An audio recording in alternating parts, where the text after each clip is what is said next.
الشیطان الرجیم بسم اللہ الرحمن الرحیم ربنا لا تزغ قلوبنا بعد اذ هديتنا وهب لنا من لدنك رحمة انك انت الوهاب ربنا انك جامع الناس ليوم لا ريب فيه ان الله لا يخلف الميعاد ان الذين كفروا لن تغني عنهم اموالهم ولا اولادهم من الله شيئا واولئك هم وقود النار۔ یہ سورہ آل عمران آیت نمبر 8 اور 9 اور 10 ہیں۔ آیت کریمہ کا ترجمہ یہ ہے، ربنا لا تزغ قلوبنا بعد اذ ہدیتنا، اے ہمارے رب ہمیں ہدایت دینے کے بعد ہمارے دلوں میں ٹیڑھ پیدا نہ کرنا، ہمارے دلوں میں کجی پیدا نہ کرنا۔ وَهَبْ لَنَا مِن لَّدُنكَ رَحْمَةً، اور ہمیں اپنے پاس سے رحمت عطا فرما۔ یقیناً تو ہی بڑا انعام دینے والا ہے، اِنَّكَ أَنتَ الْوَهَّابُ، یقیناً تو ہی بہت بڑا انعام دینے والا ہے۔ آیت نمبر 9 اللہ تعالیٰ فرماتے ہیں، ربنا انک جامع الناس لیوم لا ریب فیہ ان اللہ لا یخلف المیعاد، بے شک ربنا انک جامع الناس، اے ہمارے رب یقیناً آپ ایک دن لوگوں کو جمع کرنے والے ہیں جس کے آنے میں کوئی شک نہیں۔ ان اللہ لا یخلف المیعاد، اللہ وعدہ خلافی نہیں کرتا ہے۔ آیت نمبر 8 کا ترجمہ ہے، اے ہمارے رب ہمیں ہدایت دینے کے بعد ہمارے دلوں میں کجی ٹیڑھ پیدا نہ کرنا اور ہمیں اپنے پاس سے رحمت عطا فرما، یقیناً تو ہی بہت بڑا انعام دینے والا ہے۔ آیت نمبر 9، اے ہمارے رب یقیناً آپ ایک دن لوگوں کو جمع کرنے والے ہیں جس کے آنے میں کوئی شک نہیں۔ ان اللہ لا یخلف المیعاد، بے شک اللہ وعدہ خلافی نہیں کرتا ہے۔ یہ آیت نمبر 8 سورہ آل عمران اور آیت نمبر 9 ہیں۔ ان دونوں آیتوں کی تفسیر کا خلاصہ یہ ہے کہ آیت نمبر 7 یعنی پچھلی آیت میں راسخین فی العلم کی صفت بتلائی تھی، یعنی جو لوگ علم میں راسخ ہو چکے ہیں ان لوگوں کی صفت یہ بتلائی تھی کہ چاہے وہ آیات محکمات ہوں، چاہے وہ آیات متشابہات ہوں، وہ سب پر ایمان لاتے ہیں۔ یقولون آمنا بہ، وہ کہتے ہیں کہ ہم ایمان لاتے ہیں، کل من عند ربنا، یہ سب کا سب ہمارے رب کی جانب سے ہے، یہ سب کا سب ہمارے رب کی جانب سے ہے۔ تو ان کی یہ خاصیت بتلائی کہ چاہے وہ آیات محکمات ہوں، چاہے متشابہات ہوں، وہ سب پر ایمان رکھتے ہیں، محکمات پر بھی متشابہات پر بھی۔ اب یہ آیت نمبر 8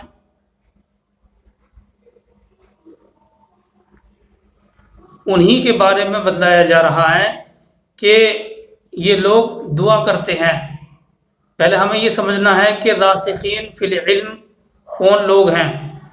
راسخین فی العلم وہ لوگ ہوتے ہیں جو علم دین میں بصیرت رکھتے ہیں، دین کے علم کو گہرائیوں سے جانتے ہیں اور عمل میں بھی آگے آگے رہتے ہیں۔ جو لوگ علم دین میں بصیرت رکھتے ہیں، دین کے علم کو گہرائیوں سے جانتے ہیں اور عمل میں بھی آگے آگے رہتے ہیں، ان کو راسخین فی العلم کہا جاتا ہے۔ دیکھیے صرف جان لینا کافی نہیں ہے بلکہ علم کے ساتھ عمل بھی ضروری ہے۔ اگر صرف علم ہے اور عمل نہیں ہے تو ایسے علم سے کوئی فائدہ نہیں ہے، وہ علم نافع نہیں کہلائے گا۔ جو علم نافع ہوتا ہے وہ وہی علم ہوتا ہے جس میں علم کے ساتھ ساتھ عمل بھی ہو۔ تو راسخین فی العلم وہ لوگ ہیں جو علم دین میں بصیرت رکھتے ہیں، دین کے علم کو گہرائیوں سے جانتے ہیں اور عمل میں بھی آگے آگے رہتے ہیں۔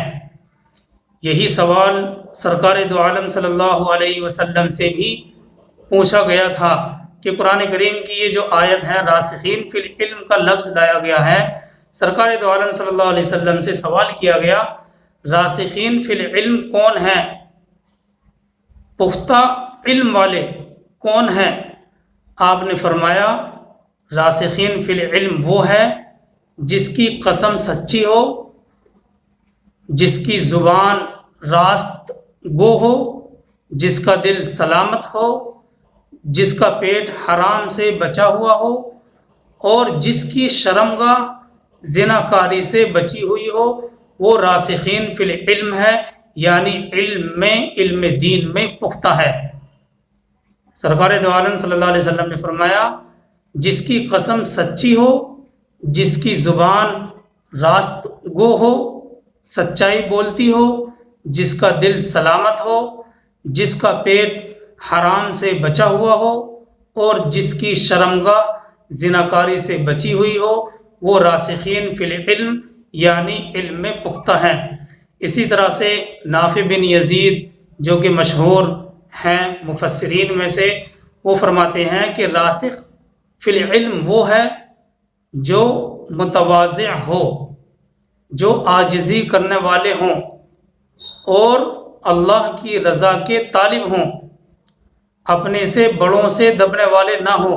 جب حق کا معاملہ آئے تو اپنے سے بڑوں سے دبنے والے نہ ہوں، اور جب چھوٹوں کا معاملہ آئے تو اپنے چھوٹے کو حقیر بنانے والے نہ ہوں، اپنے چھوٹے کو ذلیل کرنے والے نہ ہوں۔ بہرحال احادیث اور آثار میں یہ لوگ راسخین فی العلم کہلاتے ہیں، جو قسم میں سچے ہوں، زبان میں سچے ہوں، جن کا دل سلامت ہو، جن کا پیٹ حرام سے بچا ہوا ہو، اور جن کی شرمگاہ زناکاری سے بچی ہوئی ہو، وہ احادیث اور آثار میں ایسے لوگوں کو راسخین فی العلم کہا گیا ہے۔ آیت نمبر 9 میں انہی لوگوں کے بارے میں فرمایا جا رہا ہے کہ یہ لوگ دعا کرتے ہیں کہ ہمارے دلوں کو جب کہ تو نے ہدایت پر جما دیا ہے، انہیں ان لوگوں کے دلوں کی طرح نہ کرنا جو متشابہات آیات کے پیچھے پڑھ کر خراب ہو جاتے ہیں، بلکہ ہمیں اپنے صراط مستقیم پر قائم رکھ اور اپنے مضبوط دین پر دائم رکھ، اور ہم پر اپنی رحمت نازل فرما، ہمارے دلوں کو جما دے، ہماری گندگی کو دور کر دے، ہمارے ایمان اور یقین کو بڑھا دے۔ یہ تو بہت بڑا انعام کہ تو بہت بڑا انعام دینے والا ہے۔ یہی وجہ ہے کہ خود رسول اللہ صلی اللہ علیہ وسلم بھی اسی طرح کی دعا فرمایا کرتے تھے، اور یہ جو دعا ہے وہ بڑی جامع دعا ہے۔ اس کے بہترین ہونے کے لیے سب سے پہلی بات تو یہی ہے کہ یہ خود قرآن کریم کی ایک آیت ہے، اور ساتھ ہی ساتھ اس دعا کے اندر جو جامع الفاظ استعمال کیے گئے ہیں وہ اپنے اندر ایک گہرا سمندر رکھتے ہیں۔ تو یہی وجہ ہے کہ رسول اللہ صلی اللہ علیہ وسلم بھی اسی طرح کی دعا فرمایا کرتے تھے، یا مقلب القلوب ثبت قلبی علی دینک، اے دلوں کو پھیرنے والے میرے دل کو اپنے دین پر جمائے رکھ۔ ایک مرتبہ نبی صلی اللہ علیہ وسلم نے یہی دعا فرمائی، یا مقلب القلوب ثبت قلبی علی دینک، اے دلوں کے پھیرنے والے میرے دل کو اپنے دین پر جمائے رکھ۔ اس کے بعد اس دعا کو پڑھے۔ اللہ کے نبی صلی اللہ علیہ وسلم نے اس کے بعد اس قرآن کریم یعنی سورہ آل عمران آیت نمبر 8 کو پڑھی، جو اس کے اندر دعا ہے، اس دعا کو مانگا اللہ تعالیٰ سے، جو آل عمران آیت نمبر 8 میں ہے۔ تو بہرحال یہ جو راسخین فی العلم ہے وہ بھی یہی دعا کرتے ہیں کہ اے ہمارے رب ہمیں ہدایت دینے کے بعد ہمارے دلوں میں کجی پیدا نہ کرنا اور ہمیں اپنے پاس سے رحمت عطا فرمانا، تو ہی بہت بڑا انعام دینے والا ہے۔ تو یہ آیت نمبر 8 اور 9 ہے۔ اللہ تعالیٰ فرماتے ہیں آیت نمبر 9 میں، اے ہمارے رب ربنا انک جامع الناس لیوم لا ریب فیہ، اے ہمارے رب یقیناً آپ ایک دن لوگوں کو جمع کرنے والے ہیں جس کے آنے میں کوئی شک نہیں۔ ان اللہ لا یخلف المیعاد، بے شک اللہ وعدہ خلافی نہیں کرتے ہیں۔ آگے آیت نمبر 10 کی طرف چلتے ہیں۔ اللہ تعالیٰ ارشاد فرماتے ہیں، ان الذین کفروا لن تغنی عنہم اموالہم ولا اولادہم من اللہ شیئا وَأُولَئِكَ هُمْ وَقُودُ النَّارِ كَدَأْبِ آلِ فِرْعَوْنَ وَالَّذِينَ مِن قَبْلِهِمْ كَذَّبُوا بِآيَاتِنَا فَأَخَذَهُمُ اللَّهُ بِذُنُوبِهِمْ وَاللَّهُ شَدِيدُ الْعِقَابِ۔ یہ آیت نمبر 10 اور آیت نمبر 11 ہیں۔ اللہ تعالیٰ فرماتے ہیں، ان الذین کفروا لن تغنی عنہم اموالہم، کافروں کو ان کے مال اور ان کی اولادیں خدا کے عذابوں سے چھڑانے میں کچھ کام نہیں آئیں گی۔ یہ تو اولئک ھم وقود النار، یہ تو جہنم کا ایندھن ہے، یہ تو جہنم کا ایندھن ہے۔ کافروں کو ان کے مال اور ان کی اولادیں خدا کے عذابوں سے چھڑانے میں کچھ کام نہیں آئیں گی، یہ تو جہنم کا ایندھن ہے۔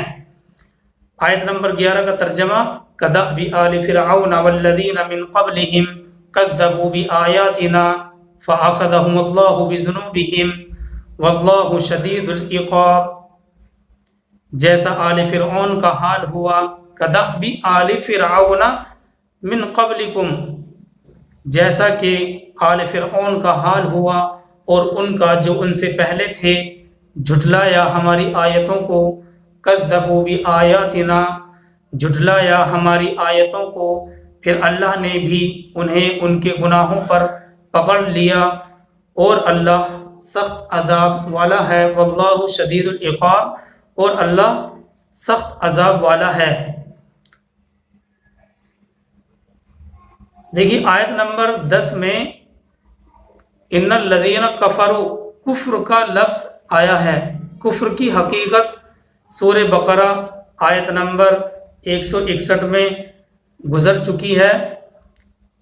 یاد دہانی کے لیے ہم تھوڑا سا بتلا دیتے ہیں کہ جو کفر ہے، کفر کے اصلی معنی چھپانے کے آتے ہیں۔ یہ آیت نمبر 161 سورہ بقرہ میں تفصیل آئی تھی کہ کفر کے اصلی معنی چھپانے کے ہیں، اسی سے انکار کا مفہوم پیدا ہوتا ہے، اور اس کے برعکس کفر کے معنی اور یہ لفظ جو کفر لفظ ہے ایمان کے مقابلے میں بولا جاتا ہے۔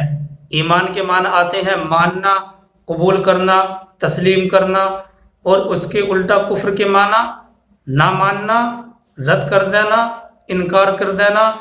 قرآن کی روح سے کفر کی مختلف صورتیں ہو سکتی ہیں۔ پہلی صورت یہ ہے کہ انسان سرے سے ہی خدا کو نہ مانے، یا اس کی بادشاہت کو تسلیم نہ کرے، اور اس کو اپنا اور ساری کائنات کا مالک اور معبود ماننے سے انکار کر دے، یا اسے صرف عبادت کے لائق نہ مانے۔ یہ پہلی صورت ہو سکتی ہے۔ دوسری صورت یہ ہے کہ اللہ کو تو مانے مگر اس کے احکام اور ہدایت کے قانون کو تسلیم کرنے سے انکار کر دے، یہ بھی کفر کے اندر شامل ہے۔ تیسری صورت یہ بھی ہو سکتی ہے کہ اس بات کو تسلیم کرے کہ اللہ ہی کی ہدایت پر چلنا چاہیے، مگر اللہ اپنی ہدایت اور احکام پہنچانے کے لیے جن نبیوں اور رسولوں کو بھیجتا ہے ان کو نہ مانے۔ یہ بھی ہو سکتا ہے کہ پیغمبروں کے درمیان اپنی منشا اور مرضی سے دشمنی کی وجہ سے کسی کو مانے کسی کو نہ مانے، پیغمبروں کے درمیان اپنی مرضی سے تفریق کرے۔ پیغمبروں نے خدا کی طرف سے عقائد، اخلاق اور زندگی سے متعلق جو تعلیمات بیان کی ہیں ان کو نہ مانے، اور ایک صورت یہ بھی ہو سکتی ہے کہ ان تمام احکام کو مانے صرف نظریے کے طور پر، ٹھیک ہے ہاں بھائی اللہ ہوتا ہے، اللہ ہے، صرف نظریے کے طور پر مانے، مگر عملاً جان بوجھ کر اللہ کے احکام کی نافرمانی کرے اور اس نافرمانی میں آگے بڑھتا ہی چلا جائے، اور دنیا کی زندگی میں اپنے رویے کی بنیاد اطاعت پر نہیں بلکہ نافرمانی پر رکھے۔ یہ سب صورتیں جو اللہ کے مقابلے میں بغاوت رکھتی ہیں، اور ان میں سے ہر ایک رویے کو کفر کے الفاظ سے قرآن کریم تعبیر کرتا ہے، ان میں سے ہر ایک رویے کو قرآن کفر کہتا ہے۔ تو اس سے یہ پتہ چلتا ہے کہ کفر جو ہے وہ اللہ کے مقابلے میں وہ بغاوت پر آمادہ کرتا ہے، اس لیے اللہ تعالیٰ نے ان کی یہ سزا رکھی ہے۔ تو کفر، اللہ تعالیٰ فرماتے ہیں کہ جو لوگ کفر اختیار کرتے ہیں، کفر کا رویہ اختیار کرتے ہیں، ان کے مال، ان کی اولادیں خدا تعالیٰ کے عذابوں سے چھڑانے میں کچھ کام نہیں آئیں گی، یہ تو جہنم کا ایندھن ہے۔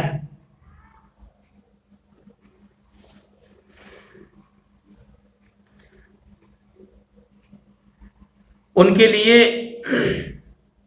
دیکھیے تفسیر ابن کثیر میں آیت نمبر 10 سے متعلق یہ ہے، اللہ تعالیٰ فرماتے ہیں کافر جہنم کا ایندھن ہے، ان ظالموں کو اس دن عذر معذرت کام نہیں آئے گی، ان پر لعنت ہے اور ان کے لیے برا گھر ہے، ان کے مال، ان کی اولادیں بھی ان کو کوئی فائدہ نہیں پہنچائیں گی، خدا تعالیٰ کے عذاب سے نہ بچا سکیں گی۔ اسی طرح پارہ نمبر 10 میں اللہ تعالیٰ نے ایک آیت نازل فرمائی، فلا تعجبک اموالہم ولا اولادہم، اس میں مومنین کو تسلی بھی دی گئی ہے کہ آپ فلا تعجبک اموالہم ولا اولادہم، آپ ان کے مال اور اولاد پر تعجب نہ کریں، خدا تعالیٰ کا ارادہ اس کی وجہ سے انہیں دنیا میں بھی عذاب دینے میں مبتلا کرنا ہے، ان کی جانیں کفر ہی میں نکل جائیں گی۔ اسی طرح اور آیت میں ارشاد ہے، کافروں کا شہر میں گھومنا گھامنا تجھے دھوکے میں نہ ڈالے، یہ تو یوں ہی تھوڑا سا فائدہ ہے، پھر ان کی جگہ جہنم ہے جو کہ بدترین بچھونا ہے۔ اسی طرح یہاں بھی یہ بیان کیا جا رہا ہے کہ خدا تعالیٰ کی آیتوں کو جھٹلانے والے، اس کے رسولوں کے منکر، اس کی کتاب کی مخالفت کرنے والے، اس کی وحی کے نافرمان اپنی اولاد اور اپنے مال سے بھی کوئی فائدہ، کوئی بھلائی کی امید نہ رکھیں، یہ جہنم کے ایندھن ہیں جن سے جہنم سلگائی جائے گی اور بھڑکائی جائے گی۔ تفسیر ابن کثیر نے ابن ابی حاتم کے حوالے سے روایت نقل کی ہے کہ حضرت عبداللہ بن عباس رضی اللہ تعالی عنہما کی والدہ حضرت ام فضل کا بیان ہے کہ مکہ شریف میں ایک رات رسول اللہ صلی اللہ علیہ وسلم کھڑے ہو گئے اور بلند آواز سے فرمانے لگے، لوگوں کیا میں نے خدا کی باتیں، خدا کا میسج تم تک نہیں پہنچا دیا؟ لوگوں کیا میں نے تبلیغ نہیں کر دی؟ لوگوں کیا میں وحدانیت اور رسالت نہیں پہنچا چکا؟ حضرت عمر رضی اللہ تعالیٰ عنہ فرمانے لگے، ہاں حضور صلی اللہ علیہ وسلم، بے شک آپ نے خدا کا دین ہم تک پہنچا دیا۔ پھر جب صبح ہوئی تو آپ نے فرمایا، سنو، خدا کی قسم، اسلام غالب ہو کر رہے گا اور خوب پھیلے گا یہاں تک کہ کفر اپنی جگہ سمٹ جائے گا۔ مومنین اسلام کو لے کر سمندروں کو چیرتے پھاڑتے نکل جائیں گے اور اسلام کی اشاعت کریں گے۔ یاد رکھو وہ زمانہ بھی آنے والا ہے کہ لوگ قرآن کو سیکھیں گے، پڑھیں گے، پھر تکبر اور بڑائی اور خود بینی کے طور پر کہنے لگیں گے کہ ہم قاری ہیں، ہم عالم ہیں، کون ہے جو ہم سے بڑھ کر ہو؟ کیا ان لوگوں میں کچھ بھلائی ہوگی؟ لوگوں نے معلوم کیا حضور صلی اللہ علیہ وسلم وہ کون لوگ ہیں؟ حضور صلی اللہ علیہ وسلم نے فرمایا تم ہی مسلمانوں میں سے ہوں گے، لیکن خیال رہے کہ وہ جہنم کا ایندھن ہوں گے۔ وہ علم دین اس لیے حاصل کریں گے تاکہ دنیاوی مقصد ان کا پورا ہو سکے۔ بہرحال یہ روایت ہے، ابن مردویہ میں بھی یہ حدیث ہے، اس میں یہ بھی زیادتی ہے کہ حضرت عمر رضی اللہ تعالیٰ عنہ نے حضور صلی اللہ علیہ وسلم کے جواب میں کہا ہاں خدا کی قسم آپ نے بڑی چاہت سے تبلیغ کی، آپ نے پوری جد و جہد دوڑ دھوپ کی، آپ نے ہماری زبردست خیر خواہی کی اور بہتری چاہی۔ آیت نمبر 11 کی وضاحت یہ ہے کہ اللہ تعالیٰ فرماتا ہے جیسا حال فرعون کا تھا اور جیسے کرتوت ان کے تھے اور ان سے پہلے کفار کو ان کے مال اور ان کی اولاد کچھ کام نہیں آئی، ایسے ہی ان کفار کو ان کی اولاد مال دولت اللہ کے یہاں کچھ کام نہیں آئے گی۔ اللہ کی پکڑ سخت ہے، اس کا عذاب دردناک ہے، کوئی کسی طاقت سے اس سے بچ نہیں سکتا اور نہ ہی اسے ہٹا سکتا ہے۔ وہ خدا جو چاہے کرتا ہے، ہر چیز اس کے سامنے پست ہے، اس کے سوا کوئی معبود نہیں اور نہ رب ہے اس کے علاوہ کوئی۔ اس کے مقابلے میں جو ایمان والے ہیں ان کی اولاد بھی کام آتی ہے اور ان کی دولت بھی کام آتی ہے۔ ان کے مرنے کے بعد سب سے بہترین صدقہ جاریہ ان کی خود اولاد ہوتی ہے۔ اگر اولاد کی دینی تربیت کی ہے اور اسلام کے مطابق وہ زندگی گزارتے ہیں تو سب سے بہترین ایک ایمان والے کے لیے وہ نیک صالح اولاد ہے جو اس نے اپنے بعد چھوڑی ہے۔ اسی طرح سے جو دولت ہے اس کی زکوٰۃ نکالی ہے، اللہ کے راستے میں خیرات کی ہے، تو ایک ایک چیز کا اللہ تبارک و تعالیٰ اس کو اجر عطا فرماتے ہیں۔ تو یہ آیت نمبر 11 میں اللہ تعالیٰ نے ایک وارننگ کے طور پر، ایک ڈرانے کے طور پر کہ جیسا حال فرعونیوں کا تھا اور جیسے کرتوت ان کے تھے اور ان سے پہلے کفار کو ان کے مال اور ان کی اولاد کچھ کام نہیں آئیں، ایسے ہی ان کفار کو بھی ان کی اولاد، ان کے مال اور دولت کچھ کام نہیں آئیں گے۔ اللہ کی پکڑ سخت ہے، اس کا عذاب دردناک ہے، کوئی کسی طاقت سے اللہ کے عذاب سے بچ نہیں سکتا۔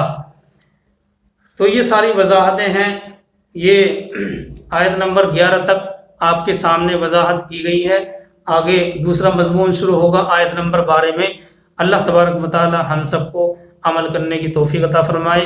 سبحان اللہ و بحمدہ، سبحانک اللہم و بحمدک، ونشہد ان لا الہ الا انت ونستغفرک ونتوب الیک۔ سبحان ربک رب العزۃ عما یصفون وسلام علی المرسلین والحمد للہ۔